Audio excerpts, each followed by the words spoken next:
हनुमंत कथा की क्लश यात्रा में शामिल हुई असंख्य महिलाएं।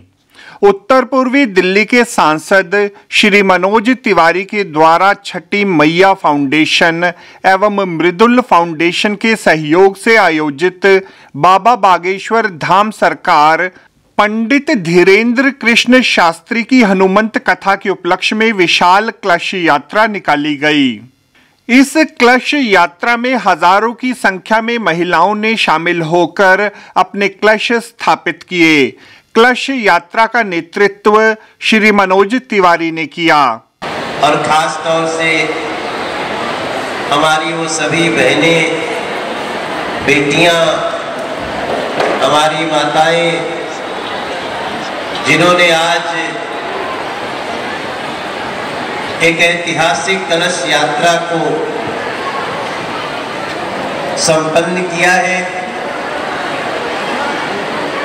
आप सभी के लिए मैं हनुमान जी से प्रार्थना करता हूँ, बागेश्वर बालाजी से प्रार्थना करता हूँ, भगवान राम की प्राण प्रतिष्ठा के बाद जो भगवान राम जी की वही मूर्ति यहाँ पे भी लग रही है, उनसे प्रार्थना करता हूँ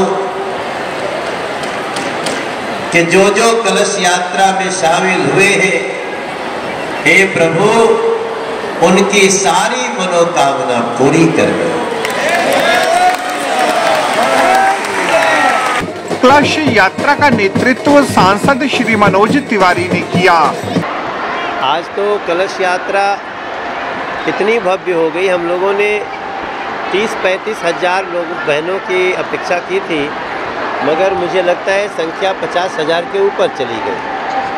50 से 60 हज़ार के बीच में लोग रहे, तो ये मुझे लगता है साक्षात हनुमान जी की कृपा है। मैं सभी को प्रार्थना करता हूँ कि सभी लोग बागेश्वर धाम के पीठाधीश्वर धीरेन्द्र कृष्ण शास्त्री जी की कथा में आए। भगवान राम की प्राण प्रतिष्ठा के बाद उसी उपलक्ष्य में ये उत्सव हो रहा है और नॉर्थ ईस्ट दिल्ली अयोध्या बनी हुई है। यही भगवान श्री राम का भव्य एक रेप्लिका यहाँ पे उपस्थित है। जो अयोध्या नहीं गए होंगे वो यहाँ दर्शन भी कर सकते हैं।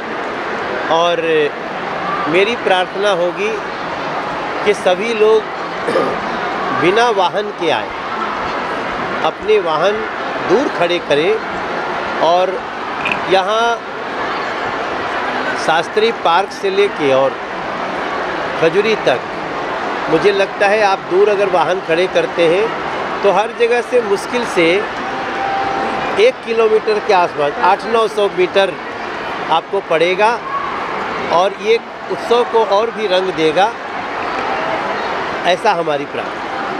इस अवसर पर उनकी अर्धांगिनी एवं विश्व मांगलाय सभा दिल्ली प्रांत की अध्यक्षा श्रीमती सुरभि तिवारी, समिति के पदाधिकारी सुश्री पूनम चौहान, श्री मनोज त्यागी, श्री संजीव चौधरी, श्री आनंद त्रिवेदी, डॉक्टर यूके चौधरी, श्री दिनेश धामा, श्री वीरेंद्र खंडेलवाल, श्री कृष्ण चौबे, श्री संजीव उपाध्याय, निगम पार्षद श्री प्रमोद गुप्ता, निगम पार्षद श्री पुनीत शर्मा, निगम पार्षदा सुश्री प्रीति गुप्ता, निगम पार्षद श्री ठाकुर ब्रिजेश सिंह, श्री सोनी पांडे, श्री अन्विकेश पांडे सहित बड़ी संख्या में समिति के सदस्य मौजूद रहे।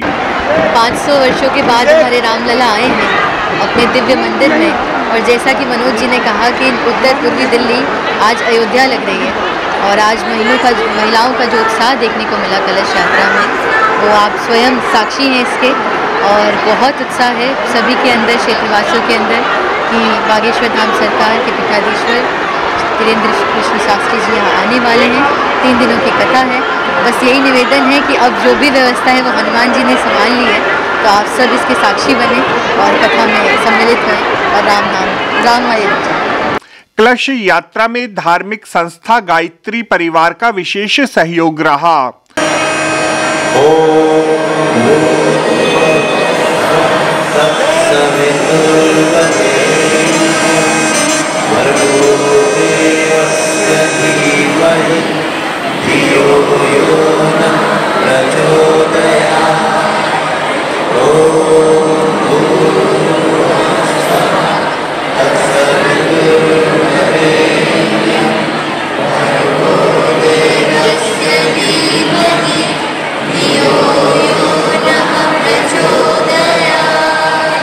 सांसद मनोज तिवारी ने कहा कि विशाल कलश यात्रा से क्षेत्र में सनातनी परंपरा का प्रचार, सनातनियों में जागरूकता और धर्मावलंबियों में धर्म के प्रति आस्था को विशेष बल मिला है। क्षेत्र के लाखों लोगों में भारतीय संस्कृति के प्रति सम्मान का भाव दिखाई दिया। बरसात बहुत ही बढ़िया हो रही है, जिसके कारण और ठंड के अंदर तेजी आएगी और जो कोहरा छटेगा, लेकिन दिल्ली की ठंड और बारिश एक साथ हो रही है, जिससे पब्लिक को ठंड से भी कोई राहत नहीं मिलेगी और आने वाले समय में ठंड का और सामना करना पड़ेगा। बरसात अभी भी हो रही है तेज? बिल्कुल, बरसात सुबह से हो रही है, तेज हो रही है और मौसम विभाग का कहना है कि कल भी बारिश होगी। तो ये बारिश बहुत अच्छी बारिश हो रही है और इस बारिश से खेती में कहीं ना कहीं किसी को कुछ फायदा मिलेगा। उन्होंने कहा कि कलश यात्रा में इतनी बड़ी संख्या में माताओं एवं बहनों के शामिल होने से यह साफ हो गया कि अयोध्या में श्री राम मंदिर के निर्माण के उपरांत जनमानस में खुशी की लहर विद्यमान है। सांसद श्री मनोज तिवारी ने कहा कि हमें सनातनी और हिंदू संस्कृति का अनुयायी होने पर गर्व है और बालाजी भगवान के अनन्य भक्त बाबा बागेश्वर धाम सरकार पंडित धीरेन्द्र कृष्ण शास्त्री जी की हनुमंत कथा उत्तर पूर्वी दिल्ली संसदीय क्षेत्र के लाखों सनातनियों में अपनी संस्कृति के प्रति अटूट श्रद्धा का संचार करेगी। महिलाएं हो या युवा, बच्चे हो या बुजुर्ग, सभी में आचार्य धीरेन्द्र शास्त्री के मुखारविंद से श्री हनुमंत कथा सुनने की एक जिज्ञासा विद्यमान दिखलाई पड़ी। यही वजह है कि हजारों की संख्या में श्रद्धालु गण आचार्य धीरेन्द्र शास्त्री की कथा सुनने के लिए राजधानी दिल्ली की ओर अपना रुख कर चुके हैं।